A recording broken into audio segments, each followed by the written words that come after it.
ہم مولا علی شیر خدا کرم اللہ وجہہ الکریم کی بات کرتے ہیں کہ انہوں نے خیبر کو اٹھا کر پھینک دیا. بے شک پھینکا انہوں نے. کیا ہم نے کوئی اپنے اندر کی غلاظت اٹھا کے کبھی پھینکی؟ کہ مولا علی کے ہم بھی چاہنے والے ہیں. ہم نے کوئی اپنے اندر سے کوئی اپنی بری عادت کو اٹھا کے پھینکا؟ ہم نے نہیں پھینکا. ہم نے صرف نعرے لگائے، کیونکہ اس میں نفس خوش ہوتا ہے، مزہ آتا ہے، اور ان کی بات پہ عمل کرنے میں نفس جو ہے اس کو مشکل پیش آتی ہے، وہ روکتا ہے. ایک فرمان عالی شان ارشاد گرامی سیدنا علی شیر خدا کرم اللہ وجہہ الکریم کا ہم اکثر سنتے ہیں کہ جب کسی پر احسان کرو تو اس کے شر سے بچو. کبھی اس کو ہم نے سمجھا کہ یہ کیا ہے؟ کسی پر احسان کرو تو اس کے ڈاکٹر صاحب اکثر یہ ذہن میں آتا ہے نا کہ پھر احسان کیوں کریں. بات ذہن میں آتی ہے کہ ہم احسان ہی کیوں کریں. لیکن اس بات کو سمجھیں کہ جب کسی پر احسان کریں، کسی کے ساتھ بھلائی کریں، کسی کے ساتھ کوئی نیکی کریں تو وہ اللہ کے لیے کریں. سنتے تھے نا بچپن سے، نیکی کرے اور دریا میں، تو نیکیوں کے دریا میں اس کو ڈال دو. خرابی کب پیدا ہوتی ہے؟ کہ جب ہم کسی پر احسان کرتے ہیں اور پھر اس سے توقع رکھتے ہیں. ہم کہتے ہیں ہم نے اس پہ احسان کیا، اور اس کو اپنے احسان کے نیچے دبا کے رکھتے ہیں کہ اب یہ ہمارا غلام ہے کیونکہ ہم نے اس پہ احسان کیا ہے. اور اس کو بار بار وہ جتاتے رہیں گے، بتاتے رہیں گے، ستاتے رہیں گے. ایک دن آئے گا کہ وہ کوئی ایسا ری ایکشن دے گا تو ہم کہیں گے دیکھو اس نے کیا کیا، احسان فراموشی کی. اس کے شر سے بچنا یہ ہے کہ جب ہم کوئی نیکی کریں تو وہ اللہ کے لیے کریں، اس کو کسی صلے کے لیے نہ کریں، تاکہ ہم نفس کے اس وار سے اور اس شر سے ہم بچ سکیں. نیکی کریں تو کس کے لیے کریں؟ اللہ کے لیے. دوستی کریں تو کس کے لیے کریں؟ اللہ کے لیے. مدد کریں تو کس کے لیے کریں؟ اللہ کے لیے. بھائی ہم نے کسی کو کچھ دیا تو کیا ہم نے اپنے پاس سے دیا؟ سوال یہ ہے، اللہ کے دیے میں سے دیا ہے نا، مالک تو وہی ہے. ہاں توفیق اس نے ہمیں دے دی. تو جب اس کا خزانہ ہے اور ہم تو صرف کسٹوڈین ہیں، اٹھا کر آگے بڑھا دیا ہم نے، تو اب ہم صلے کی توقع رکھ کے بیٹھے میں. اب معاشرے میں یہ ریت بہت بڑھ گئی ہے. آپ دیکھیے، ابھی ایک صاحب ملے مجھے، کہنے لگے کہ یار ہمارے ایک عزیز ہیں، وہ آئے ہیں باہر سے. پہلے تو بڑے بڑے گفٹ لے کر آتے تھے، ہم جاتے تھے ان کے ہاں تو ہم بھی لے کر جاتے ہیں. اس دفعہ وہ کچھ لے کر ہی نہیں آئے. بتائیے یہ کیا بات ہوئی؟ میں نے کہا اللہ کے بندے، آج کے دور میں ٹکٹ اتنا مہنگا ہے، وہ بیچارہ آ گیا یہ کم ہے. اتنے بھاری بھرکم ٹکٹ خرید کر وہ بیچارہ یہاں پہنچا ہے، اب تم وہ گفٹ نہیں لے کر آیا، یہ نہیں لے کر آیا. نہیں ہم بھی تو لے کر جاتے. میں نے کہا آپ کو اس نے کہا تھا لے کر آؤ؟ نہیں. تو پھر آپ کیوں لے کے جاتے؟ نہ لے جاؤ. اب لے بھی گئے، جتا بھی رہے ہیں، بتا بھی رہے ہیں. وہ صاحب تشریف لائے تھے ہمارے یہاں تو ہم نے ان کو پورا پروٹوکول دیا. اچھا، ہم نے 3 دن ہمارے گھر پہ رکے، ہم نے گھمایا پھرایا، کھلایا پلایا. ہم گئے، انہوں نے لفٹ ہی نہیں کرائی. تو بھائی ہو سکتا ہے وہ بیزی ہو، مصروف ہو، کسی ٹینشن میں ہو، آپ وہاں پہنچ گئے تو یہ بھی تو ہو سکتا ہے نا اس کے پاس وقت نہ ہو، اس کی مجبوری ہو. بھائی آپ ٹائم نہیں دے سکتے، آپ اس کو نہ دیتے ٹائم. لیکن یہ جو جتانا ہے بعد میں آ کے کہ یار اس نے کوئی لفٹ نہیں کرائی، یہ کیا، کسی کی غیبت کر رہے ہیں آپ، کسی کی برائی بیان کر رہے ہیں. معاشرے میں یہ چیزیں بڑھتی جا رہی ہیں. بھائی کوئی بھی کام کریں فقط اللہ کے لیے کریں، لوگوں سے توقعات نہ رکھیں. اور جب آپ اللہ کے لیے کرتے ہیں تو اللہ بہتر بدل عطا فرماتا ہے. یقین کریں. پہلے کے دور میں ہم دیکھتے تھے اپنے بچپن میں، کبھی بھی اس طرح ہوتا تھا، امی خالہ پڑوسن کے یہاں سے نمک مانگ لو. ارے بھائی نمک تو ہمارے یہاں بھی رکھا ہوا ہے، ارے بیٹا نمک لے لو. وہ لوگ بھی چیزیں مانگنے آتے ہیں، ہم اگر کبھی ان سے کچھ نہیں مانگیں گے تو انہیں بھی شرم آئے گی. تو تو کوئی چیز ان سے بھی مانگ لو. بات سمجھ میں آ رہی ہے؟ یار کیا خوبصورت دور ہوتا تھا کہ ایسی چیز لے لیتے تھے کہ اسے بھی کوئی چیز کی ضرورت ہو تو وہ بھی لے لے. ہر بندے سے اس کی حیثیت کے مطابق. ہمارے ایک استاد تھے, ہم ان کے پاس پڑھتے تھے یونیورسٹی میں, تو وہ کیا کرتے تھے کہ جو اسٹوڈنٹ باہر سے آئے ہوئے ہوتے تھے تو ان سے پوچھتے تھے تمہارے گاؤں میں کیا اچھی چیز ہے؟ صاحب ہمارے یہاں نا گڑ بہت اچھا ہوتا ہے. اچھا واپسی پہ میرے لیے ایک پاؤ جو ہے نا خالص گڑ لے کر آنا. ہاں سر جو ہم لے کر آئیں گے, بہت اچھا گڑ ہوتا ہے, بادام والا ہوتا ہے, تو یہ ہوتا ہے. لے آئے گڑ. بھائی تمہارے یہاں کیا اچھا؟ بھائی میرے یہاں جو ہے نا ساگ بہت اچھا. اچھا ایک تھوڑا سا نا بنا کے اس کو لے آنا. کوئی معمولی چیز منگوا لی تاکہ اس پہ بوجھ بھی نہ ہو, اور جاتے وقت ان کو کچھ نہ کچھ خود تحفے دے کر بھیجتے تھے. اور یہ میرے حضور کی سنت ہے. میرے آقا کریم علیہ السلام کے ایک صحابی تھے, ان کا نام تھا ظاہر بن حرام, دیہاتی تھے. وہ جب آتے مدینہ منورہ تو دیہات سے دیہات کی سبزیاں, پھل, اور دیہات میں ہوتا ہے نا ابھی جیسے سردیاں ہیں تو سرسوں کا ساگ ہے. اب کوئی دیہات سے آئے گا تو کیا لائے گا؟ ساگ آئے گا. تو وہ دیہات کی سبزیاں لے کر آتے, اور حضور نے فرمایا یہ میرا دیہاتی دوست ہے, میں اس کا شہری دوست ہوں. محبت دیکھیے حضور کی. اور حضور بڑے خوش ہوتے جب وہ کوئی دیہات کا تحفہ لے کر آتے, حضور خوش ہوتے. ہم لوگ تو برانڈڈ چیزیں دیکھ کے خوش ہوتے ہیں نا. فون بھی کرتے ہیں کسی کو تو آج کل بھائی وہ نیا والا آ گیا ماڈل موبائل کا, وہ لے کر آنا. یہ پاکستان سے باہر بیچارے جو اوورسیز وہاں پر ہیں, ان کے جو باقی لوگ ہیں یہاں پہ, وہ بیچارے کس حال میں ہوتے ہیں, اور یہاں سے بڑی بڑی ان کو فرمائشیں کی جا رہی ہوتی. شرم بھی نہیں آتی تمہیں. پتہ نہیں کتنی گرمی میں وہ وہاں کام کر رہا ہے, اس کو میرے لیے موبائل کا یہ لے کر آنا. کوئی چیز منگوانی ہے کسی سے تو ایسی چیز منگواؤ کہ جو وہ بیچارہ آسانی سے لے کر بھی آئے اور خوشی سے لے آئے. تو ظاہر کیا کرتے, جب بھی مدینہ منورہ آتے تو دیہات کے کوئی تحفے لے آتے. اچھا وہ جب دیہاتی کوئی تحفہ لے کر آتے, یعنی کوئی سبزی لے آتے, کوئی پھل لے آتے, دیہات کی کوئی سوغات لاتے, تو جب وہ واپس دیہات جانے لگتے میرے حضور مدینہ منورہ کی سوغاتیں انہیں عطا فرماتے, بھر بھر کے دیتے کہ لے جاؤ بچوں کے لیے. تو ایک رشتہ ہوتا تھا دیہات کا شہر کے ساتھ. یہاں کی سوغات وہاں چلی گئی, وہاں کی یہاں آ گئی. آج کل تو ہم تحفہ دیکھ کے بندہ تولتے ہیں کہ کتنا بڑا گفٹ آیا, اس حساب سے اس کو پروٹوکول دینا ہے. تو بیچارہ دیہاتی آ گیا رشتہ دار اپنے حساب سے, کوئی ارے کیا لے کر آئے, گجک لے کر آیا ہے, یہ تل کے لڈو لے کر آیا ہے. بھائی محبت کو دیکھیں, خلوص کو دیکھیں. آج ہم مال کو دیکھ رہے ہیں سارے. ظاہر آئے مدینہ منورہ تو حضور علیہ السلام کے کاشانہ اقدس پہ جب حاضر ہوئے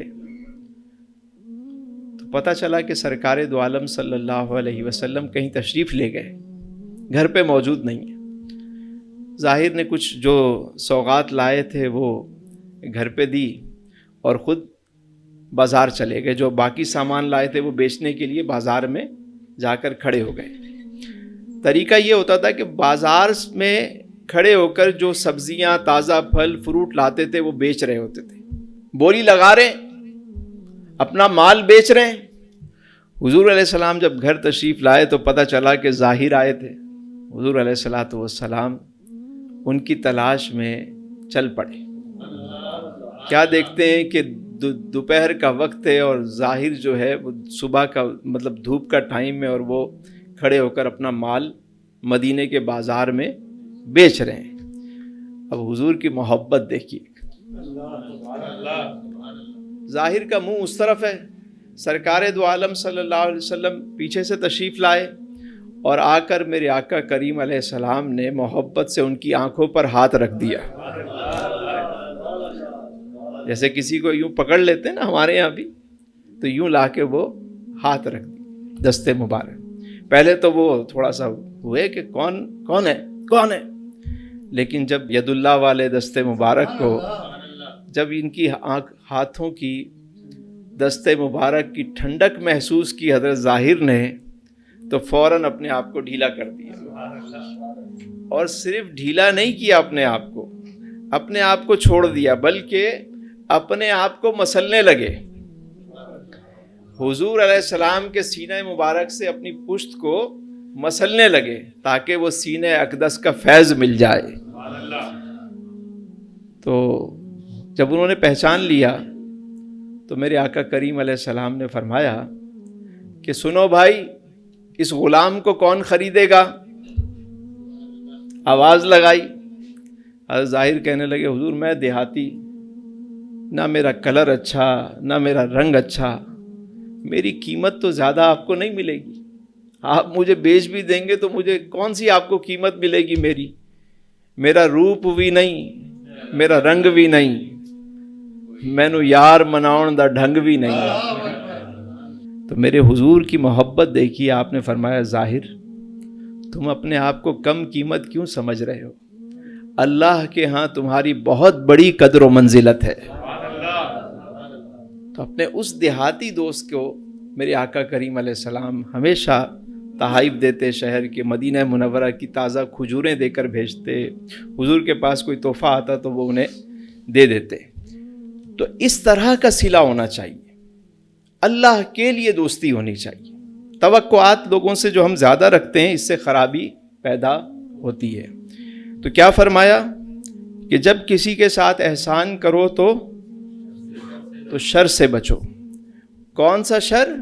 کہ جو ہم توقعات کا شر کرتے ہیں، اپنے نفس کو جو ہلاکت میں ہم ڈالتے ہیں۔ آپ فرماتے ہیں 3 چیزوں کے بغیر حاجت روائی پائیدار نہیں ہوتی۔ پہلی بات فرمایا کہ اسے چھوٹا سمجھا جائے تاکہ وہ بڑی قرار پائے۔ جو تم نے کسی کے ساتھ بھلائی کی ہے اس کو چھوٹا سمجھا جائے، اپنی نیکی کو چھوٹا سمجھا جائے، اپنی خدمت کو چھوٹا سمجھا جائے تاکہ وہ بڑی قرار پائے۔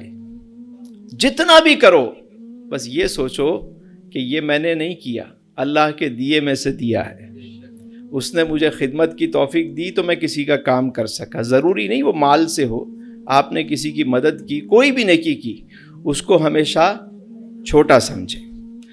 پھر فرمایا اسے چھپایا جائے تاکہ وہ خود بخود ظاہر ہو۔ باب العلم نے بات ارشاد فرمائی کہ اسے چھپایا جائے تاکہ وہ خود بخود۔ ہم تو پورے اشتہار لگاتے ہیں، ابھی رمضان آنے والا ہے، یہ راشن کا تھیلا 10 لوگ آئیے حضرت آئیے، غریبوں کی مدد ہو رہی، غریبوں کی مدد ہو رہی یا اپنی تشہیر ہو رہی ہے۔ اسلام تو سکھاتا ہے دائیں ہاتھ سے دو تو بائیں کو خبر نہ ہو، یہ تم نے پوری لائنیں لگا دیں، پوری قوم کو بھکاری بنا دیا، مطلب یہ کیا تماشا ہے؟ اسے چھپایا جائے تاکہ وہ خود بخود ظاہر ہو۔ جب بھی نیکی کریں نا اس کو خود سے ظاہر نہ کریں، یقین کریں اگر اللہ کے لیے آپ نے کی نا اللہ تعالیٰ خود ظاہر کر دے گا۔ ہمارے ایک دوست تھے، ان کا انتقال ہوا تو یقین کریں جب جنازہ ہوا تو ایسے لوگ ملے، وہ بتانے لگے کہ حضرت تو ہماری بھی مدد کرتے تھے، ہماری بھی خدمت کرتے تھے، ہمارے ساتھ یہ صلہ کرتے تھے۔ ان کے اپنے بچوں تک کو نہیں پتا تھا کہ والد صاحب یہ سارے خیر کے کام کرتے ہیں۔ انتقال کے بعد شور مچ گیا، لوگ آتے، کبھی کوئی 1 ہفتے بعد آ رہا ہے، ارے وہ تو ہر مہینے ہمارے ساتھ یہ کام کرتے تھے، یہ چیز کرتے تھے۔ لوگ بتائیں کہ وہ یہ کام کرتا تھا، ہم خود اپنا اشتہار لگا کے کھڑے ہو جاتے ہیں۔ تو اگر دکھاوے کے لیے کیا ہے تو پھر صلے کی توقع کیا رکھو گے؟ لوگوں نے واہ کرنی تھی وہ کر دی، بات ختم۔ اللہ کے لیے کرو گے نیکی باقی رہے گی، وہ چھوٹا سا عمل کیوں نہ ہو، بہت چھوٹا سا عمل کیوں نہ ہو، لیکن اگر وہ رب کے لیے ہے تو وہ بہت بڑا ہے۔ تو دوسری بات ارشاد فرمائے اسے چھپایا جائے تاکہ وہ خود بخود ظاہر ہو۔ پھر فرمایا اس میں جلدی کی جائے تاکہ وہ خوشگوار ہو۔ وہ نیکی جلدی کی جائے تاکہ وہ خوشگوار ہو۔ اگر کوئی کام کرنا ہی ہے تو جلدی کر دیں، دیر نہ کریں، انتظار نہ کرایا کریں، اور اگر نہیں ہو سکتا تو صاف منع کر دیں۔ آسرے میں بھی نہ رکھیں لوگوں کو. بات سمجھ.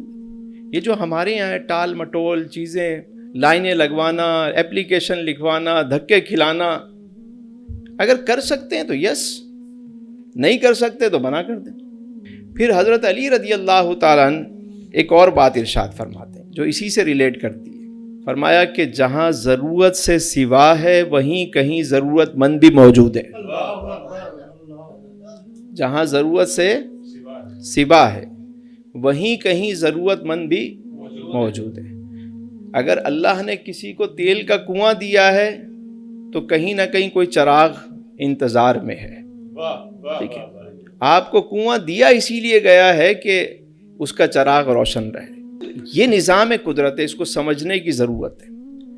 ضرورت سے سوا جو چیز آپ کے پاس ہے دینا شروع کر دیں.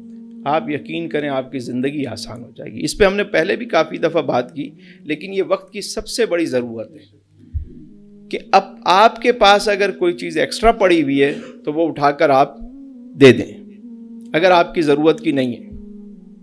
الماریاں کھولیں، دیکھیں کیا چیز زیادہ ہے. اپنی درازیں کھولیں، دیکھیں زیادہ کیا ہے.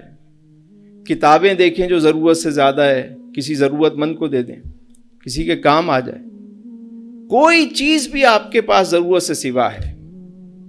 اسی طرح اللہ تعالیٰ کسی کو علم دیتا ہے، صلاحیت دیتا ہے، اور اس کے پاس سوا ہوتی ہے تو اس کا کام ہے وہ دوسروں کو سکھائے. اچھا، جب آپ کے پاس نالج بہت زیادہ ہے اور ڈرین کا کوئی راستہ نہیں ہے تو پھر بندہ ڈسٹرب ہو جاتا ہے. یا تو اس کو تحریر کرے یا بتائے، سکھائے، تاکہ جو سیکھ رہا ہے وہ آگے پہنچتا رہے. جو چیز ضرورت سے سوا ہے وہیں کہیں ضرورت مند بھی موجود ہے.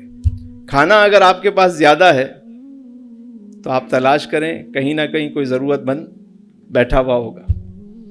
فالتو چیزیں نکال کے دیکھیں، اللہ تعالیٰ آپ کو اور عطا کر دے گا.